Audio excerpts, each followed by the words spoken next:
এইভাবে আল্লাহ বলছেন তার মান সম্মান যেন সবসময় বজায় থাকে।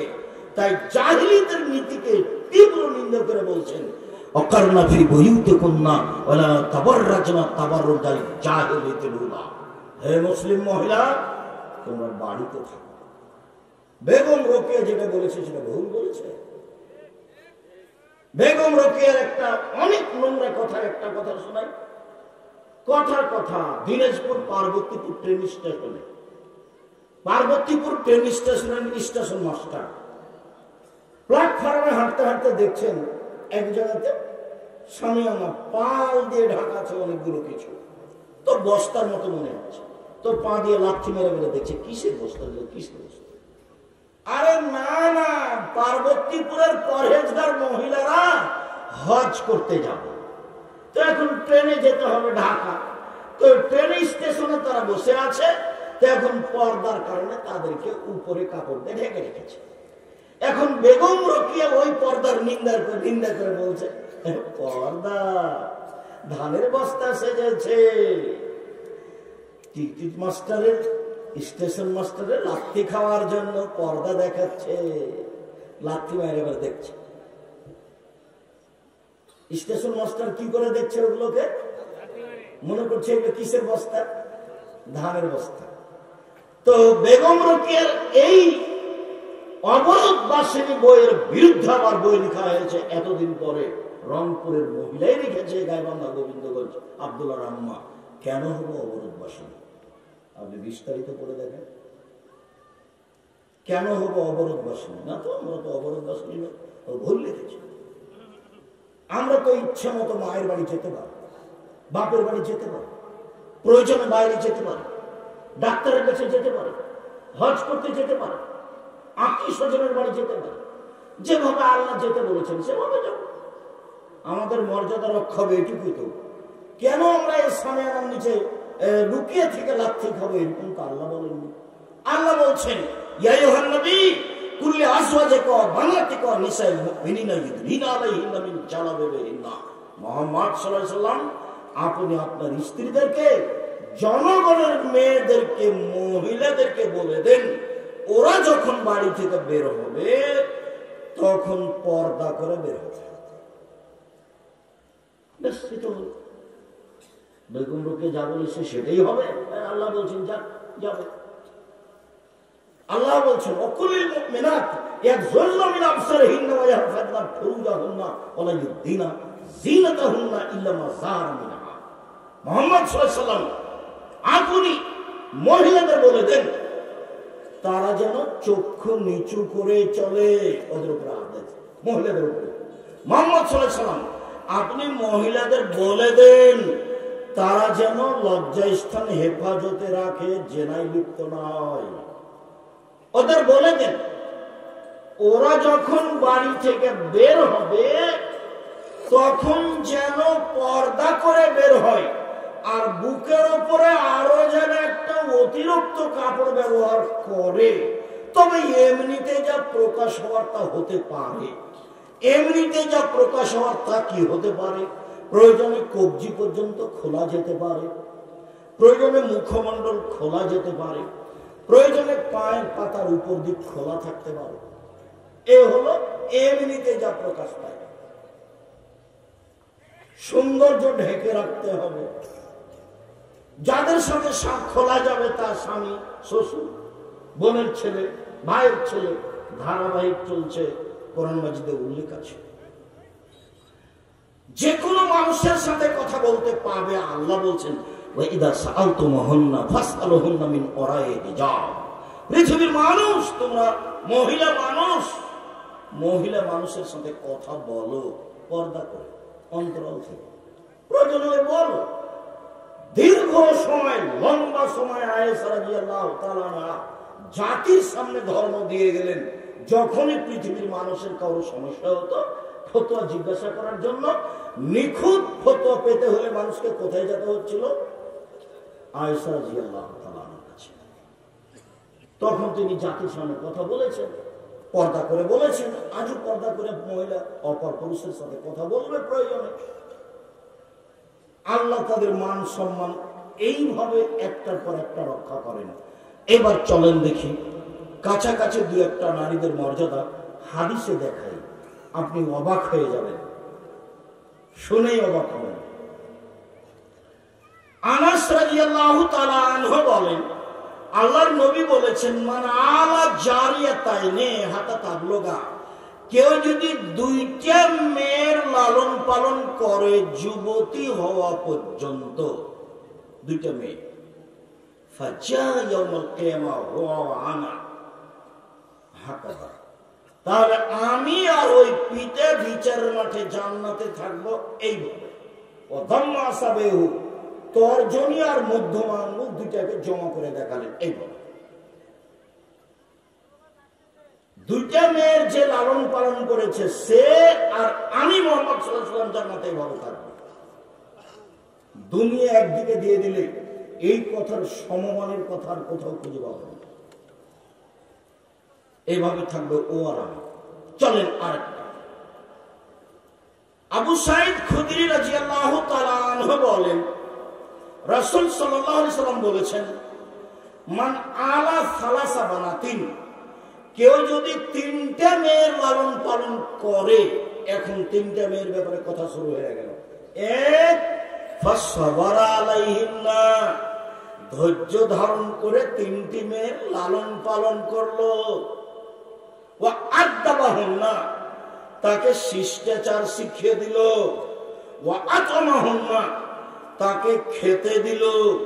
ওয়া সাকাহুন্না, পানির ব্যবস্থা করলো।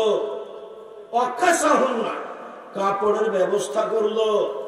কুন্না হিজরান আও হিজাবান লিল আবি ইয়াউমাল কিয়ামা, বিচারের মাঠে তিনটে মেয়ে জাহান্নাম থেকে বাপকে বাঁচানোর জন্য অন্তরাল হয়ে,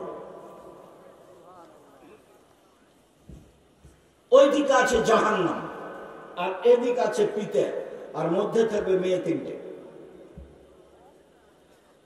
যদি বাপের জাহান্নাম ঘোষণা হয়, এখন মেয়েরা বলবে জি না, আমার বাপকে আগে জান্নাতে দিতে হবে, তারপরে কোনো কথা। এমন ভাবে শক্ত হয়ে বেঁকে বসবে মেয়েরা, কোনো কথা নেই, আগে আমার বাপের জান্নাত হবে, তারপরে কোনো কথা। অন্তরাল হয়ে যাবে। আরেকটা, রাসূল সাল্লাল্লাহু আলাইহি ওয়াসাল্লাম বলছেন, মান আলা সালাসা বানাতিন, কেউ যদি তিনটা মেয়ের লালন পালন করে, ফাআদাবাহুন্না, তাকে যদি শিষ্টাচার শিখিয়ে দেয়, ওয়াজাওয়াজাহুন্না, তার যদি বিবাহ শাদীর ব্যবস্থা করে দেয়, ফালাহুল জান্নাহ, এই বাপ জান্নাতে যাবে। শিষ্টাচার একটা কথা আছে, খুব ভালোভাবে মনে রাখবেন। এইখানে আমার দুটা কথা আছে। এইখানে আরেকটা কথা বলে নিয়ে আগে বাড়ি, সেইটা হলো এই যে 10টা ছেলেকে যদি আপনি মাস্টার ডিগ্রি পাস করেন, এক নেকি হবে। পড়াবো কেন? জন্ম দিয়েছেন এই জন্য।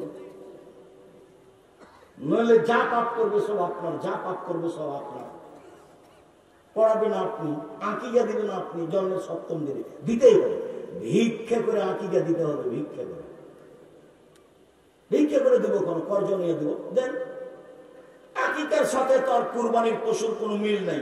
কুরবানির পশু মানে আল্লাহুস সামাদ, ভাই কুরবানির পশু মানে দামি, কুরবানির পশু মানে সুন্দর, কুরবানির পশু মানে মোটা তাজা, কুরবানির পশু মানে কান ঠিক, কুরবানির পশু মানে চোখ ঠিক, কুরবানির পশু মানে লেজ সুন্দর, কুরবানির পশু মানে পা ঠিকঠাক, খুব ঠিকঠাক। খালি দেখতে দেখতে হয়রান, তার নাম কুরবানি।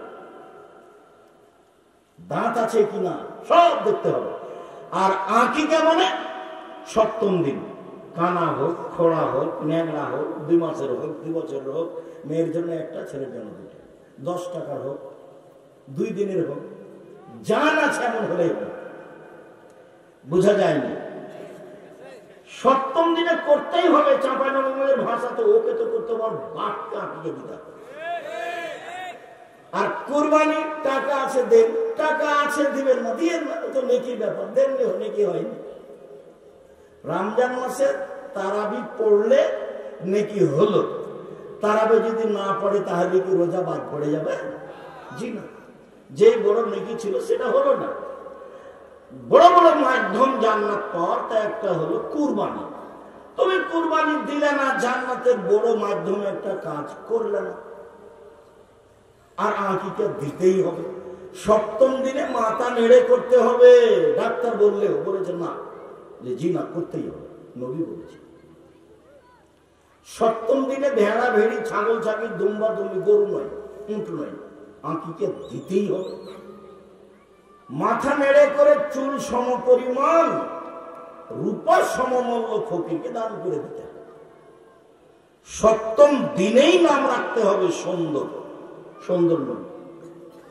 লিটন কণা ফানা এগুলো একটা চলবে, নবীদের নাম আর আল্লাহর গুণবাচক নাম।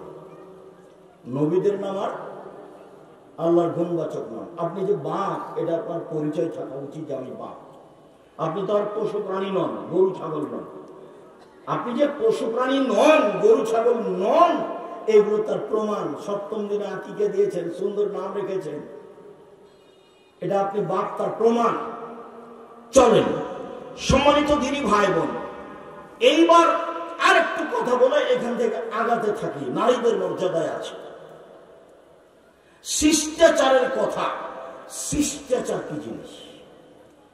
যে কোনো হাদিসে খালি নারীদের ব্যাপারে শিষ্টাচার, যে কোনো হাদিসে খালি নারীদের ব্যাপারে শিষ্টাচার, যে কোনো হাদিসে খালি নারীদের ব্যাপারে শিষ্টাচার। এক মিনিট।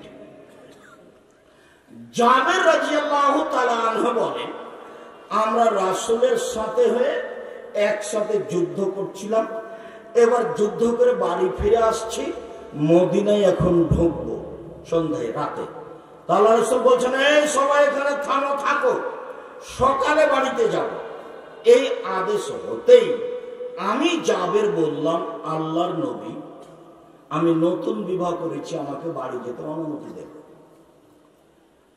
তখন আল্লাহ রাসূল বলছেন, আচ্ছা, ও নতুন বিবাহ করেছো? কুমারী মেয়ে বিবাহ করেছো না তালাক প্রাপ্তা মেয়ে বিবাহ করেছো? জাবের রাদিয়াল্লাহু বলছেন যে তালাক প্রাপ্তা মেয়ে বিবাহ করেছো। তার আগে বিবাহ হয়েছিল, স্বামী ছেড়ে দিয়েছে, তাকে বিবাহ করেছে। আল্লাহ রাসূল বলছেন, আরে হাল্লা বিক্রাম তুলায় বকা, কুমারী মেয়ে কেন বিবাহ করলে না? অবিবাহিতা মেয়ে কেন বিবাহ করলে না? তুমি তার সাথে খেলতে, ও তোমার সাথে খেলতো। তুমি অবিবাহিতা মেয়ে কেন বিবাহ করলে না? তুমি তার সাথে খেলতে, ও তোমার সাথে খেলতো। যেই নবী এই কথা জাবেরকে বলছেন, সেই নবী মুহাম্মদ সাল্লাল্লাহু আলাইহি সাল্লামের 13 জন স্ত্রী, মাত্র একজন অবিবাহিতা, বাকি সবারই দুবার তিনবার করে বিবাহ হয়েছে। তার মধ্যে মুহাম্মদ সাল্লাল্লাহু আলাইহি সাল্লাম খাদিজার কত নম্বর স্বামী? 3 নম্বর স্বামী। খাদিজা রাদিয়াল্লাহু তাআলা আনহার 3 নম্বর স্বামী হচ্ছেন মুহাম্মদ সাল্লাল্লাহু আলাইহি সাল্লাম। আগে দুইজন পার হয়ে গেছে, তিনি খাদিজা। আমি বিভিন্ন সময়ে বলেছি যে আয়েশা সবচেয়ে দামি মহিলা পৃথিবীতে। তবে অনেক সময় বিবরণে মনে হয় যে খাদিজা রাদিয়াল্লাহু তাআলা আনহা সবচেয়ে দামি। কিভাবে আমি আয়েশাকে সবচেয়ে দামি বলেছি? রাসূল সাল্লাল্লাহু আলাইহি সাল্লাম বলছেন, কামুনা মিনার রিজালি কাসীর ওয়া লাম ইয়াকমুল মিনান নিসা ইল্লা সালাসা। বহু পুরুষই বড় বড় জান্নাত পাবে, মহিলাদের মধ্যে বড় জান্নাত পাবে না মাত্র 3 জন। এক, বিনতে ইমরান, ইমরানের মেয়ে মারইয়াম, ঈসা আলাইহিস সালামের মা। 3, ইমরাতু ফিরাউন, আসিয়া, ফিরাউনের স্ত্রী আসিয়া। 4, এবার ভাষা পরিবর্তন করে বলছেন আল্লাহ নবী, ভাষা পরিবর্তন। 3, ফজল আয়েশা আলা সাইরিন নিসায়ে কাফাদিলিস সারিদা আলা সাইরিত তামে। আয়েশার সম্মান সকল মহিলার উপরে, আয়েশার সম্মান সকল মহিলার উপরে। সারিদ খাদ্য যেমন সুন্দর, দামি, সুস্বাদু, সকল খাদ্যের উপরে সারিদ আবার কি জিনিস? গোস্তের ঝোলে রুটি ভিজালে তাকে সারিদ বলে। বলে সারিদ যেমন সুস্বাদু, আয়েশা তেমন দামি সকল নারীর উপরে। তো মনে হচ্ছে বুখারী হাদিস, কিন্তু বুখারী মুসলিম, এতে তো মনে হচ্ছে যে আয়েশা সব মহিলার চেয়ে দাম, তাই মনে হচ্ছে না? এবার চলেন দেখি। আবু হুরায়রা রাদিয়াল্লাহু তাআলা আনহু বলেন, যা জিবরাইল ইলা নবী সাল্লাল্লাহু আলাইহি ওয়াসাল্লাম, জিবরাইল এবার আল্লাহর নবীর কাছে আসলেন। কথা জিবরাইল, এই ঘুমাচ্ছ নাকি? কারো গায়ে হাত দিয়ে থাকবে না, একদিকে চেয়ে থাকো। উপস্থিত বৈঠকের মুসলিম বোন, এই মেয়ে কথা বলছো কেন?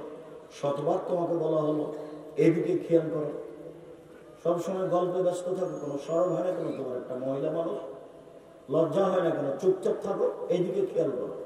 সম্মানিত দিনী ভাই বোন, যারা আপনারা এখানে এসেছেন কিছু দিন ধর্ম জানা বোঝার জন্য, আমি আপনাদেরকে মূল্যায়ন করার জন্য আন্তরিকভাবে অনুরোধ জানাচ্ছি। দেখুন, জিবরাইল বলছেন, আবু হুরায়রা বিবরণদার, জিবরাইল আমাদের নবীকে বলছেন, মুহাম্মদ, হাজি খাদিজা, এই যে খাদিজা, আতাত ইলাইকা, আপনার কাছে আসছেন। এই যে খাদিজা আপনার কাছে আসছেন। মাহু এনাউন, তার সাথে আছে একটা পাত্র, বাটি। ফিহে দামুন অতামুন, তাতে আছে রুটি, তাতে আছে তরকারি, তাতে আছে খাদ্য, তাতে আছে তরকারি। এই যে খাদিজা আপনার কাছে আসছেন, মানে খাদিজার স্বামীর কাছে একটু খাদ্য এবং একটু তরকারি নিয়ে আসছে। সব সময় স্ত্রী স্বামীর বিষয়টি ভাববে, খাদ্য, পানি, কাপড় চোপড় সবকিছু পরিষ্কার রাখা। সব সময় স্ত্রী স্বামীকে সুন্দর করে গোছগাছ করে রাখার প্রাণপণে চেষ্টা করবে, তার নাম স্ত্রী। তাকে তার দিন ধর্ম নিয়ে ভাববে স্ত্রী, তার খাদ্য পানি নিয়ে ভাববে স্ত্রী, তাকে কি করে দিলে সে খুশি হবে এবং মনের দিক দিয়ে শান্তি তৃপ্তি পাবে, এই নিয়ে ভাববে সবসময় স্ত্রী। দেখো, খাদিজা একটা বাটি হাতে করে আসছেন, যাতে আছে খাদ্য, যাতে আছে তরকারি। ফায়জাহাতুত ইলাইকা, শোনেন মুহাম্মদ সাল্লাল্লাহু আলাইহি ওয়াসাল্লাম, জিবরাইল বলছেন কথাগুলি। কে বলছেন? জিবরাইল। খাদিজা যখন আপনার কাছে চলে আসবে, তখন এক নম্বর কথা, ফাকরা আলাইহা সালাম মিন রাব্বিহা মিন্নি, আপনি তাকে সালাম দেন এই বলে যে, খাদিজা, আল্লাহ তোমাকে সালাম দিয়েছে। তারপরে বলবেন, খাদিজা, জিবরাইল তোমাকে সালাম দিয়েছে। তারপরে বলবেন, ও বাশশিরহা বিবাইতিন ফিল জান্নাহ, স্বর্ণ চাঁদি দিয়ে তৈরি জান্নাতে একটা উন্নত মানের ঘর তৈরি করা হয়েছে তার জন্য, এটা বলে দেন, যাতে কোনো হইচই নেই, যাতে কোনো কষ্ট কলেশ নেই, এগুলো বলে দেন। জিবরাইল কাকে বলছেন? মুহাম্মদ সাল্লাল্লাহু আলাইহি ওয়াসাল্লামকে। এক, ওই যে খাদিজা আপনার কাছে আসছে। দুই, তার কাছে একটা বাটি আছে। তিন, বাটিতে আছে খাদ্য তরকারি। চার, ও যখন আসবে তখন তাকে বলবেন যে, খাদিজা, আল্লাহ তোমাকে সালাম দিয়েছে। তারপরে বলবেন, খাদিজা, জিবরাইল তোমাকে সালাম দিয়েছে। তারপরে বলবেন, খাদিজা, তোমার জন্য জান্নাতে একটা ঘর তৈরি করা হয়েছে স্বর্ণ চাঁদি হীরা মুক্তা মাণিক্য দিয়ে, যেখানে কোনো হইচই নেই, কষ্ট পেলেস নেই। আচ্ছা, বুখারী মুসলিম। এতদূর পর্যন্ত খাদিজার হলো। এবার আয়েশা চলেন। আয়েশা রাদিয়াল্লাহু তাআলা আনহা বলেন, আল্লাহর নবী বলছেন, আয়েশা, হাজা জিবরাইল, এই যে জিবরাইল, জিবরাইল তোমাকে সালাম দিল। আয়েশা এখন বলছেন, ওয়া আলাইহিস সালাম ওয়া রাহমাতুল্লাহ, জিবরাইলকে সালাম, তার উপরে আল্লাহর রহমত নাযিল হোক। হুয়া ইয়ারা ফালা নারা, মুহাম্মদ তো জিবরাইলকে দেখতে পান, আমরা তো দেখতে পাই না। মুহাম্মদ তো জিবরাইলকে বুঝতে পারেন, আমরা তো বুঝতে পারি না। এক বিছানে তিনজন, এক লেপের নিচে তিনজন, আয়েশা, আল্লাহর নবী, জিবরাইল, এক খাটের উপরে তিনজন। আয়েশা, জিবরাইল এক, জিবরাইল, মুহাম্মদ সাল্লাল্লাহু আলাইহি ওয়াসাল্লাম। এবার দেখি কিছু বুঝতে পারলেন কিনা। জিবরাইল সালাম দিল, এই কথা আল্লাহর নবী বলছেন। কাকে বলছেন? আয়েশাকে। আল্লাহর নবী বলে দিচ্ছেন যে আয়েশা, তোমাকে জিবরাইল সালাম দিল। আর আগের ব্যাপারে বলেন তো, জিবরাইল বলছেন আল্লাহর নবীকে। এক, কে সালাম দিল? আল্লাহ। দুই, জিবরাইল। তিন, জান্নাতে একটা ঘর। এবার দেখেন তো দামি কে? খাদিজা রাদিয়াল্লাহু আনহা। তাই মনে হচ্ছে দামি মহিলা। মহিলাদের সম্মান অনেক বেশি। তো জাবের রাদিয়াল্লাহু তাআলা আনহুকে আল্লাহ নবী বললেন, অবিবাহিতা মেয়ে কেন বিবাহ করলে না? তুমি তার সাথে খেলতো, তোমার সাথে খেলতো। জাবের রাদিয়াল্লাহু সুন্দর করে শুনে থাকার পরে জবাব দিয়েছেন, শোনেন, আমার আব্বা উহুদের যুদ্ধে মারা গেছে, 9টা মেয়ে রেখে। আমার 9 জন বোন আছে। আমার আব্বা, এই ছেলে, একদিকে চেয়ে থাকো, কথার যেন 19-20 না হয়। আমার আব্বা মারা গেছে 9 জন মেয়ে রেখে। আমার 9 জন বোন আছে।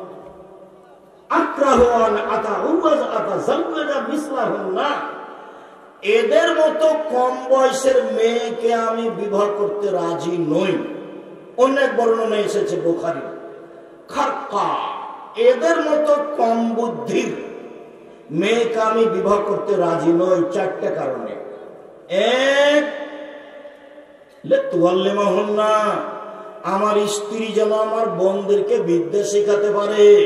2, লিতুআদ্দিবাহুন্না, আমার স্ত্রী যেন আমার বোনদেরকে শিষ্টাচার শেখাতে পারে। 3, লিতুরাজ্জিলাহুন্না, আমার স্ত্রী যেন আমার বোনদের মাথার চুল চিরুনি করে সাজগোজ করে রাখতে পারে। 4, লিতাকুমা আলাইহিন্না, আমার স্ত্রী যেন আমার বোনদের উপরে পাহারা দিতে পারে। সেই জন্য বেশি বয়সের মেয়ে বিবাহ করেছি। 1, বিদ্যা শিখাবে মা ছেলে মেয়েকে। 2, শিষ্টাচার শিখাবে মা ছেলে মেয়েকে। 3, কাপড় চোপড় পরিষ্কার করে সুন্দর করে সাজগোজ করে রাখবে মা ছেলে মেয়ে। 4, ছেলে মেয়েকে পাহারা দিবে মা। তাহলে মা হলো ছেলে মেয়েদের জন্য পাহারাদার, গার্ড, পাহারাদার। সবাই বুঝি পাহারাদার। এই কথা আমি বলিনি, রাসূল সাল্লাল্লাহু আলাইহি ওয়াসাল্লাম বলছেন। হাদিস বুখারী মুসলিম।